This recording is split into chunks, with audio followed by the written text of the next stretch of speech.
હા બા, નામથી પરિચય.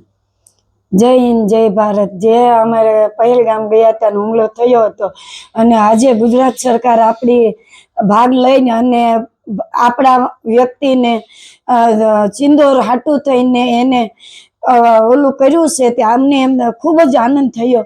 અને આવું ને આવું આપણું સરકાર મદદ કરે અને ગુજરાત ભારતને આગળ લાવે. અને જે અમારા 2 વ્યક્તિ ગુમ થઈ ગયા છે એને અમને ખૂબ જ રાહત કરી આપી. અને જે મોદીભાઈ સરકારે પગલું ભર્યું છે અમને ખૂબ આનંદ થયો છે. આજે એર સ્ટ્રાઇક કરીને શું કહેશો?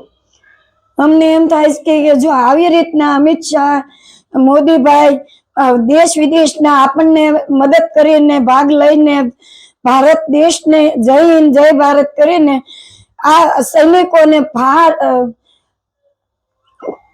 પાકિસ્તાન વાળાને નાબૂદ કરે એવી ખૂબ અમને આનંદ થયો છે. ને અમારા બાળકો તપડતા હતા.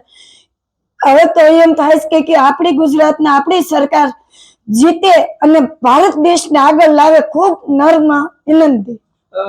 ખાસ તો મોદી સાહેબે 15 દિવસની જ્યારે જે પણ ઘટના બની એ બાદ લોકોને ધીરજ રાખવા માટે અપીલ કરી હતી. એવું કીધું હતું કે આનો બદલો જરૂર લેવામાં આવશે. હા, અમને અમિત સરે કીધું હતું, મોદી સરે કીધું હતું કે આનો તો બદલો અમે લેશું. દેશભરમાં આપણા ગુજરાત ઓલ ઇન્ડિયામાં બધાએ મદદ કરી છે અને આવી નવી મદદ કરીને દેશને આગળ વધારે એવી ખૂબ મારી નર્મ વિનંતી. ભારતની નારીઓ છે એના જે સિંદૂરની રક્ષા કાજે ઓપરેશન સિંદૂર લોન્ચ કરીને આજે આતંકવાદીનો ખાત્મો કર્યો છે. આપ શું માનો છો? આપણે એમ માનીએ કે અમે હરખભર્યા ગયા હતા અને સિંદૂર વિખાઈ ગયો. પછી અમને મોદી સરકારે અમને અમિત શાહે સહાય કરી કે અમે એનો બદલો પણ લેશું. અમારો બદલો લીધો. અમને ગુજરાતમાં એમ થયું, ભારત દેશમાં કે હવે જાગૃત થવાની જરૂરિયાત છે. આગામી દિવસોમાં શું થવું જોઈએ?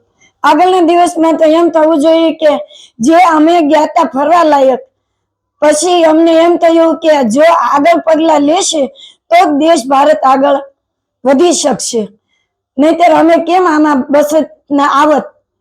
આતંકવાદીઓનો ખાત્મો કરવો જોઈએ બધાનો. હા, બધા નાશ કરવા પડે. પાકિસ્તાન રહેવું જ ન જોઈએ એવી અમને ખૂબ નમ્ર વિનંતી કે અમે અહીં તફડતા રોતા આવ્યા છીએ એટલે અમારથી હવે જોવાતું નથી. જે બહેનોએ પોતાનું સિંદૂર ગુમાવ્યું છે, જે માતાઓએ પોતાના દીકરા ગુમાવ્યા છે, શું કહેશો એની વિશે? એના વિશે અમને એમ થાય કે જેવા એ બા બચ્ચા એને મા બાપ વગરના તફડ્યા એમ પાકિસ્તાન તફડવું જોઈએ. અને એ લોકોનો આપણો નાશ કરવા બેઠા પણ એનો પેલું નાશ કરે તો જ આગળ વધી શકશું.